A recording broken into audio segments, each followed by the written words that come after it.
John and Ken Show, John Kobylt and Ken Shampoo. All right, so California swirls into the toilet.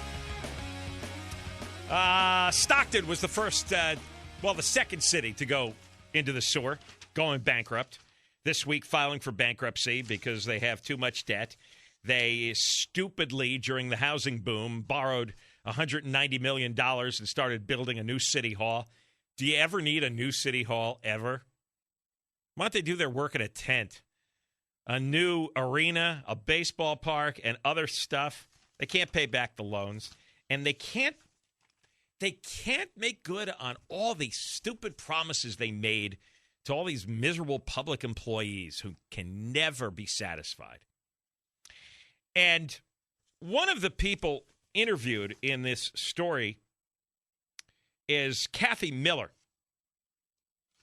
She's on the Stockton City Council, and she's the vice mayor, whatever that is. And she says the problems go back to the 1990s when the city was doing well. And she starts to, listen to this, she blames it on the state of California. She goes, it all started with the state. In the early 90s, they changed the formula for California's public employee retirement system. The state legislature decided that public employees could retire earlier and with higher pensions, and that gave huge benefits to the California Highway Patrol. Yeah, CHP officers, a lot of law enforcement in general in the state can retire as early as age 50 with 90% of their salary as an annual pension. So the CHP got something like that, and Miller claims that the city couldn't find any qualified police to hire because they all wanted to go to the CHP. Now, could that be? Did the CHP engage in unlimited hiring to the point where there wasn't a single person to hire in the city of Stockton? So we decided to offer the same benefits that the state had given to CHP retirees. Well, that benefit was eventually granted to firefighters as well, and then every bargaining unit asked the city for more. Same thing happened in San Diego, San Jose, cities all over the state. Really? So the state of California was hiring an unlimited number of CHP officers because they all wanted the easy pension. They all wanted to retire in their early 50s with 90%. I mean, at some point, the CHP is full. There's no vacancies, so you don't have to offer unpayable benefits. And why would you give it to all the other people, all the cubicle workers in City Hall? Why would they get?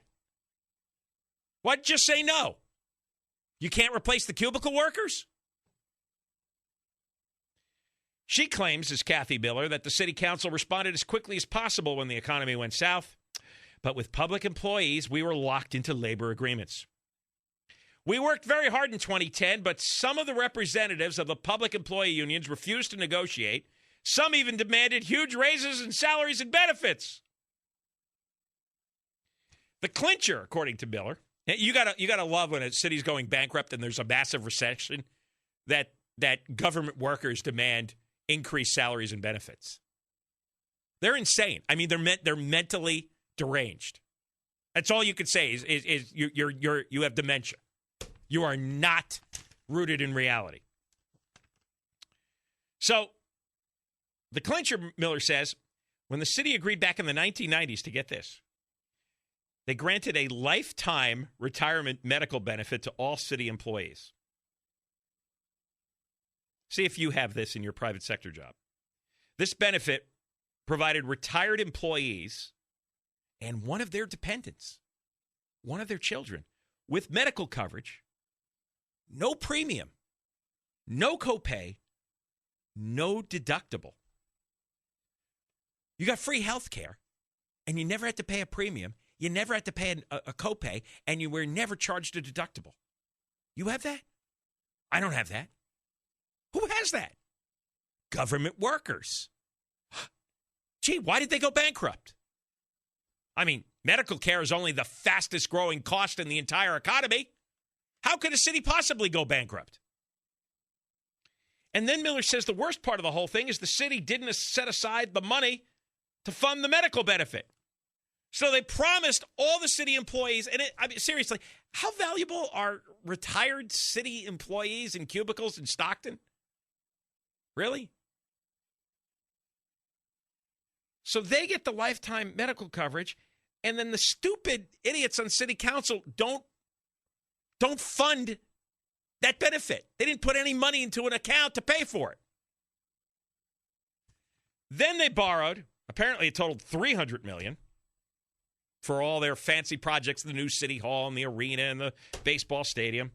But then the housing bubble burst, tax receipts plummeted. They couldn't pay off the debt.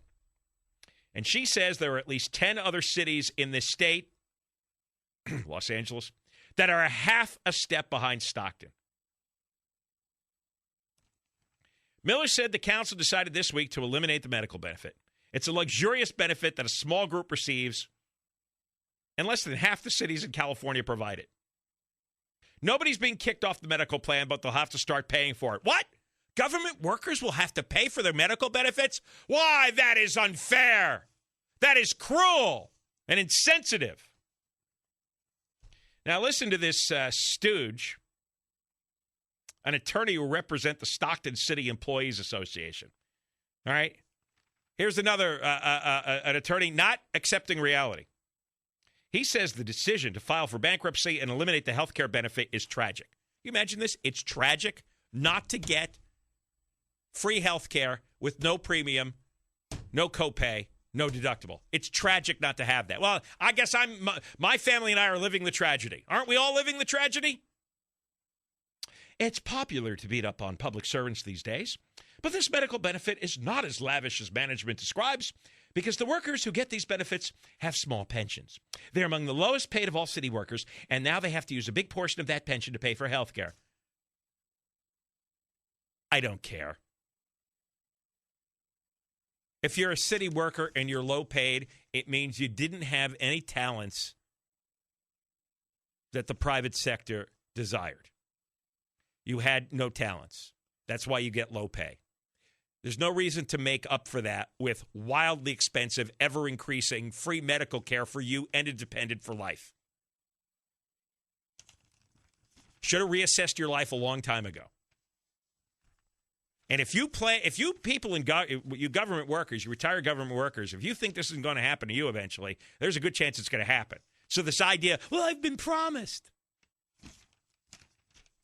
Not if cities and counties and the state goes bankrupt. Not if there's no money to pay it. You ain't getting any more tax money for this nonsense anymore. So Rose, this attorney for the employees, says these employees have worked for the city for decades, and they were promised by the city that they could get affordable health care when they retired. Affordable health care? They got free health care. Free, free, free. Whose fault is it that the city didn't fund the health care plan? The city workers or management? Stockton is similar to other cities in California where public employers make promises about health care but don't fund them. It's not right. Well, maybe you should have noticed that 5 or 10 years ago when they were borrowing $300 million to build the new city hall. Oh, no. No, the price of housing is going to go up 20% every year. There's going to be endless property taxes increases. This is all delusional. This is mass hysteria. So the city has made health care cuts for active workers. Some of them now have a $5,000 deductible. Well, I guess, it's time to get out of government work, baby. Try the private sector, see what you're going to get. You might not get any health care at all. So the bankruptcy is going to happen. And I know I've said this 100 times, but it's going to happen in Los Angeles. Anybody, and I've talked to insiders personally on this, people who have worked inside the city administration, who think Tony Villar is the biggest freaking idiot on the planet. When he leaves in July 2013, wait till 2014. Wait till pension costs eat up 1/3 of the city budget. Yeah, just pension costs, 1/3 of the city budget. You got a big bankruptcy coming to Los Angeles because of the city employees. And the head of the city employees union, they don't care. This is going to be highly entertaining to watch. And it's coming. More coming up. John and Ken Show, KFI AM 640, more stimulating talk radio.